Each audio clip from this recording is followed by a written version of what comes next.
we're back with IGN's E3 live show, beaming at you from e3.ign.com. Next up, we're going to say hello to the gangs of Saints Row the Third. This installment promises to be the craziest yet, so let's see how it's shaping up with Damon. Thanks, Naomi. Damon Hatfield here, ready to show you what is undoubtedly one of the most fun and ridiculous games of E3 this year, Saints Row the Third, the appropriately titled third entry in the Saints Row series. I'm joined by Scott Phillips, lead designer on the game. Scott, thanks for joining us. Thank you for having me. Now really, Scott, what does Saints Row the Third have to offer besides guns, explosions, cars, jets, hot girls, and giant purple dildos? Well, a lot more, but that's a pretty insane amount of stuff right there. Saints Row the Third is the most over-the-top, outrageous, guilty pleasure game out on the market. We're going to be doing stuff that no other game has done. The crazy factor for us is over the top. We want everything you do to be a blast. We want you to be having fun, laughing all the time. You can say laughing your ass off. Okay, that's fine. laughing your ass off. Anything all you can say on network television, you can say here. Excellent. Now, correct me if I'm wrong. Will Saints Row the Third be the only game this year that lets you punch girls in the balls? I'm sure it is. We so. take equal opportunity with our humor, with our gameplay, with our fun. You know, the whole game is just about having a blast as the player. And so we didn't want to restrict things or, you know, put heavy burdens on what you can or can't do to pedestrians. You know, they don't just push out of the way when you ram them with a car. They go flying up in the air and they leave blood streaks everywhere. It's all about the reaction that the player gets, that sort of visceral fun that you're having throughout the entire game. We mentioned the giant purple dildo. That's what we're seeing right now. Yes. We weren't making that up. No, absolutely not. That was a weapon we came up with early on for one of our later missions. And once we got it in and started expanding on it, and we did some research on the simulation, you know, we had to do a lot of background on that.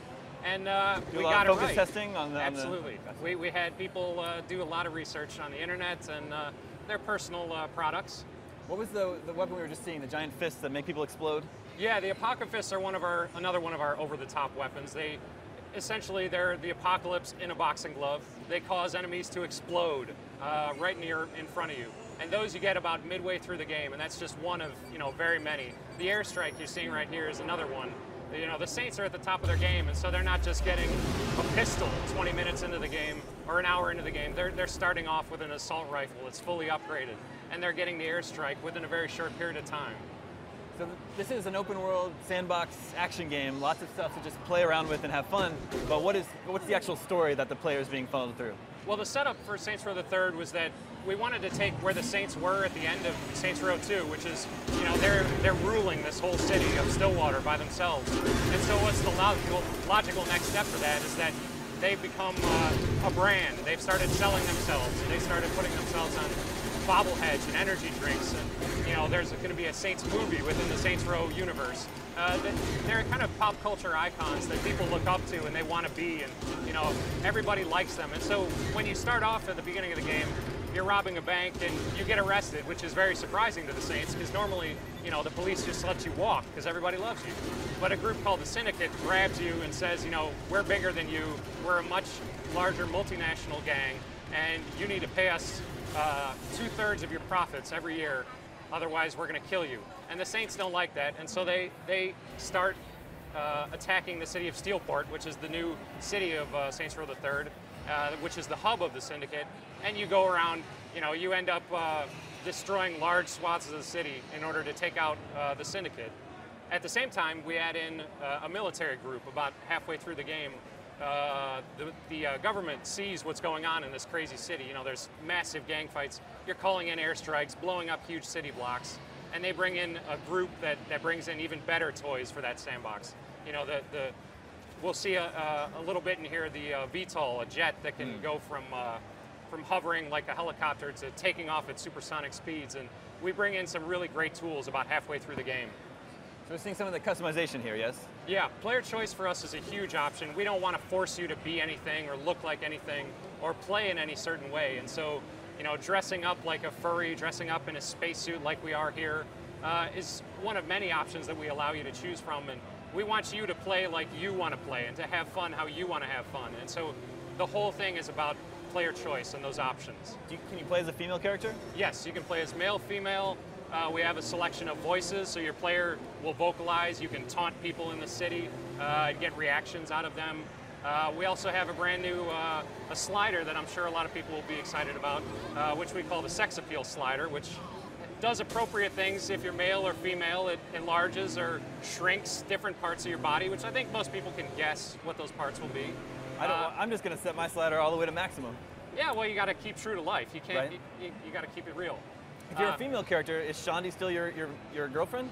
Shandi is just one of your lieutenants. Oh, like, I guess I got the feeling that she was like your main squeeze or something. Like. No, you do. There is a kind of a deeper story with Shandi and Saints Row the Third, but it's not really a love story. We're just a fun action game. Got it. This is So the jet you're talking this about. is the awesome. VTOL. So right about here, it transitions in kind of a really badass way. And you can go flying through the city. You can store these at your garages. You can take them out at any point. So if you crash it, no big deal. You can just go pick up another one.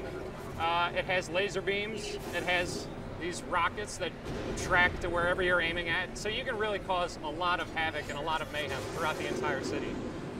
Now, most of the missions, I think you told me 75% of the missions actually take place outside. They're not in the open world. They're in like instances, correct? I think there was a miscommunication there because that's not actually true. Most of the missions take place within the city. Okay. The beginning of the game, you're in Stillwater, which is the city from Saints Row 1 and 2. I see. And then you move into Steelport at the very beginning of the game. But yeah, everything takes place within the city of Steelport. I see. The missions Now, that I've seen so far, go ahead. Right here is the Johnny Gatmobile. This is one of the ways we're selling that the Saints are, celebrities. They're stars. They have their own cars driving around the city, pimping them. They have Planet Saints, a store that sells Saints merchandise. And this is my favorite thing I've seen in the game so far. Yes, this is everyone's favorite, the Professor Genki's Super Ballistic Maniple. Essentially, you can drive around and pick up pesky pedestrians and then launch them right out of there.